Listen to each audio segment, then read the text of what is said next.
जैसे naming reactions होती हैं वैसे ही कुछ नेमिंग रूल्स भी होते हैं। जैसे एक नेमिंग रूल आज हम पढ़ेंगे जिसका नाम है सेडजफ रूल। ये 11th और 12th दोनों के लिए ही बहुत इंपॉर्टेंट है।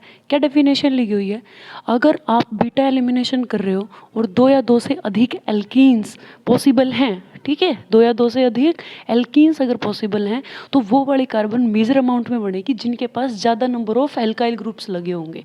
ठीक है, इस रिएक्शन को समझने से पहले आपको ये समझना जरूरी है कि बीटा क्या होता है। फॉर एग्जाम्पल मैं आपको दिखाती हूँ, मेरे पास है CH3 CH2 COH, यहाँ पे मेरे पास है CH3 और यहाँ पे है CH3।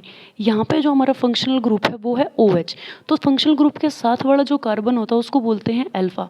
अल्फा कार्बन के साथ जितने भी कार्बन अटैच होते हैं उसको हम बोलते हैं बीटा। देखो हमारे पास यहाँ कितने बीटा कार्बन है, 1 2 और 3, तो ये होते हैं बीटा कार्बन। अब इसका यूज़ कहाँ होता है, अब करते हैं सेडजफ रूल। फॉर एग्जांपल मेरे पास है CH3 CH2 CH3, इसके अंदर हमें डालना होता है एल्कोहलिक KOH।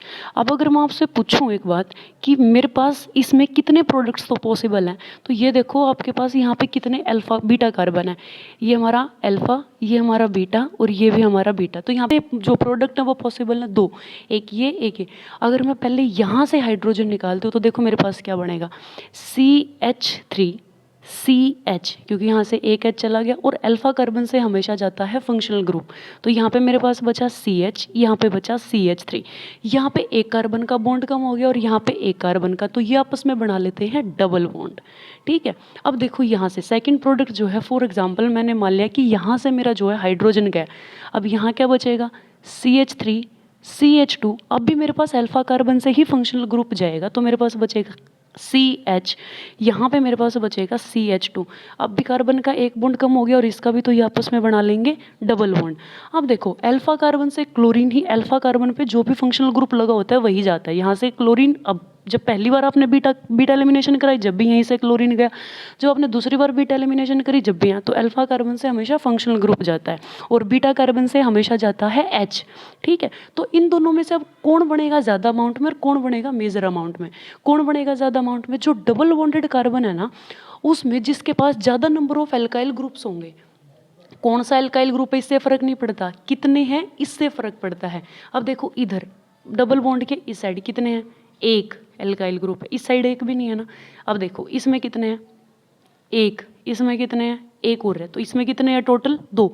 तो ये जो हमारे पास बनेगा ये बनेगा मेजर अमाउंट में, और इसके पास सिर्फ एक ही है तो ये बनेगा हमारे पास माइनर अमाउंट में। ये एक तरीका भी है एल्कीन की फॉर्मेशन करने का, क्योंकि यहाँ पे हमारे पास डबल बॉन्ड के कंपाउंड जो है वो हमें मिले। तो एक इंपॉर्टेंट रूल है, आई होप आपको समझ आ गया हो। ये हो गया हमारे पास पहला एग्जाम्पल। मैं आपको एक एग्जाम्पल लेके और दिखाती हूँ, आपको अच्छा समझ में आएगा। फॉर एग्जाम्पल मेरे पास है CH3 CH2 CH2 CH CH3 और Br।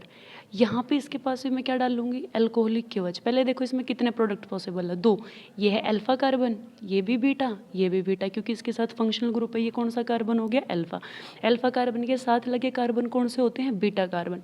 तो इसमें दो प्रोडक्ट्स पॉसिबल हैं। मैं एक बार और इसमें डाल देती हूँ एल्कोहलिक KOH। अब देखो क्या होता है, मान लिया मैं पहला प्रोडक्ट बनाती हूँ, जब यहाँ से मेरे पास CH2 जाता है तो मेरे पास बचता है CH3 CH2 और यहाँ से क्या चला गया अब की बार मेरे पास कार्बन, तो यहाँ पे बचा CH, और यहाँ पे अल्फा कार्बन से क्या चला गया Br, तो यहाँ पे भी CH और CH3, तो क्या बन गया डबल बॉन्ड। अब देखो अगर मैं दूसरा प्रोडक्ट बनाती हूँ कि यहाँ से हाइड्रोजन जा रहा है, तो देखो CH3 CH2 CH2 CH, इसके पास से वही Br गया है और इसके पास मेरे पास दोबारा से CH2। ठीक है, तो यहाँ पे दोबारा से क्या बन गया, एल्कीन।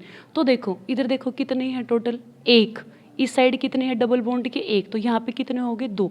यहाँ पे देखो डबल बॉन्ड के इस साइड कितना है, सिर्फ और सिर्फ एक, तो मेजर कौन सा होगा, ये, क्योंकि इसके पास दो एल्काइल ग्रुप है। और ये कैसा होगा, माइनर, क्योंकि इसके पास एक एल्काइल ग्रुप है।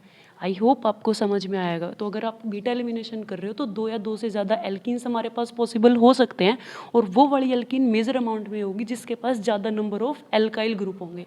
Thank you.